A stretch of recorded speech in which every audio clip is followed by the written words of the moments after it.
Bonjour Gilles, c'est pour actualité-dvd.com, je vous parle du DVD double de Roche-Papier-Ciseaux. Le film de Yann Lanouette-Turgeon est distribué par TVA Film et met en vedette Roy Dupuis, Rémo Giron et Samian, sorti en magasin le 11 juin 2013. Le film relate les destins croisés de trois individus qui tentent, à leur façon, de s'en sortir. Boucan est un jeune Amérindien qui veut aller à Montréal et qui tombe sur un louche individu qui lui propose un partenariat.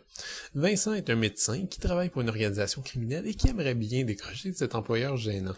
Enfin, Lorenzo est un Italien pauvre dont la femme est atteinte d'une grave maladie et qui aimerait bien pouvoir se payer un dernier voyage dans sa contrée natale.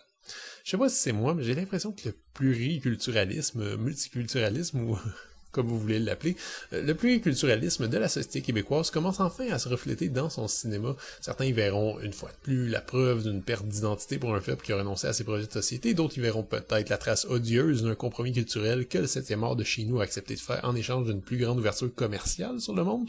À mon avis, l'analyse de ce phénomène a beaucoup de ramifications et ne devrait pas se résumer nécessairement en une seule phrase lapidaire.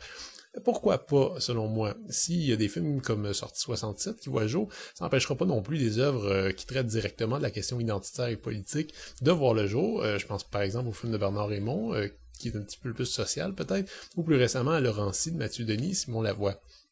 Roche-Papier-Ciseaux est pas mal plus ludique, par contre, et suit un peu cette mouvance en mettant en vedette un Amérindien, un Québécois pur laine et un immigrant italien. Et ces trois histoires gravitent autour de la pègre chinoise qui apporte encore plus d'exotisme au film. Cherchons pas des réflexions sur la société ici. Yann Lanouette-Turgeon, qui signe ici son premier long-métrage, s'intéresse un peu plus à l'individu et sa quête éternelle d'un avenir meilleur. Il le fait en mélangeant pas mal de genres, y compris des genres que j'ai à peu près jamais vus exploités dans le cinéma québécois. On retrouve donc en vrac thriller, film noir, film de gangster pur et dur, et même western spaghetti. On a beaucoup comparé la démarche de l'auteur à celle de Tarantino, même si c'est vrai que mettre à jour les clichés du western spaghetti dans un film de gangster actuel, c'est une des marques du réalisateur américain, mais j'ai pas l'impression que le ton est le même. Tarantino est beaucoup plus ironique et froid. Ses références culturelles et ses dialogues épicés créent une distance par rapport au personnage que Lanouette-Turgeon tente d'éviter le plus possible. Cela dit, la très belle trame sonore de Ramachandra Borkar se permet quand même quelques clins d'œil appuyés à Ennio Morricone, histoire de donner un air d'opéra à toute l'affaire. Vous savez quoi? J'ai trouvé ça quand même assez réussi. J'avais pas vraiment d'attente et le début presque muet et très lent. Mais une fois qu'on s'habitue au rythme et qu'on s'intéresse au personnage, le récit se met à filer très rapidement. Malgré quelques touches d'humour, ça reste un drame, avec même certains moments très durs et sombres, comme celle de la roulette, qui m'a fait penser au pire moment de 13 Zametti. Rémo Giron campe le personnage selon moi le plus attachant et humain, mais de façon générale, les interprètes font tous un excellent boulot et, fait plutôt rare, les seconds rôles ne sont pas en reste. J'ai par exemple découvert l'humoriste Frédéric Shaw, parfait en gangster à deux faces. Tout ça est donc assez solide et mis en valeur par une mise en scène colorée et élégante. J'ai un petit bémol à rajouter là-dessus, par contre, je commence à être un peu tanné de la convention des films québécois de toujours tout filmer en brassant légèrement la caméra comme pour nous donner l'impression d'être dans l'action. On voit ça partout, dans presque tous les films, presque toutes les séries TV et même dans les publicités. Il y a quelques exceptions, notamment les films de Ricardo Troggi, mais je trouve ça lassant et ça diminue un peu le travail de cadrage. À mon avis, un film de genre aussi coloré, exotique que Roche-Papier-Ciseaux aurait pas dû être filmé comme ça et aurait dû assumer à 100% sa nature de fiction pur jus. Pour le reste, ma déception concerne aussi la fin qui est prévisible et peu crédible et qui donne un peu l'impression d'un pétard mouillé alors que les trois histoires auraient pu se terminer de façon plus originale et spectaculaire. Mais ça, c'est mon avis.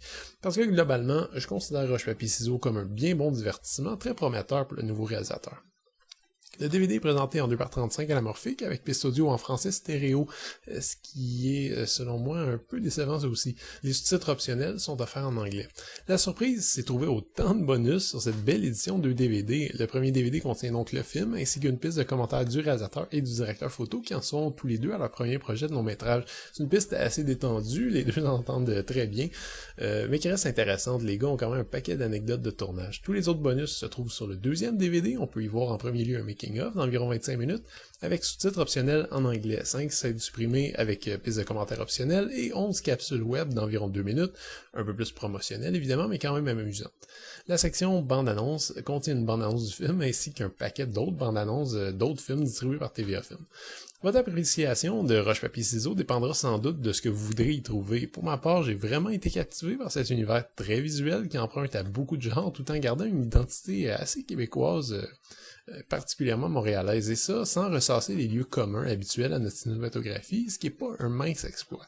Le casting est diversifié et solide, et le rythme lent convient bien au déboire parfois sordide des trois héros. C'est une première œuvre, il y a des faiblesses, c'est sûr, il y a des clichés, des moments moins maîtrisés, un scénario un peu lâche sur la fin, mais dans l'ensemble, je suis agréablement surpris. L'édition DVD en plus est même très généreuse, ce qui est pas non plus négligeable. C'était Gilles, merci, bon visionnement.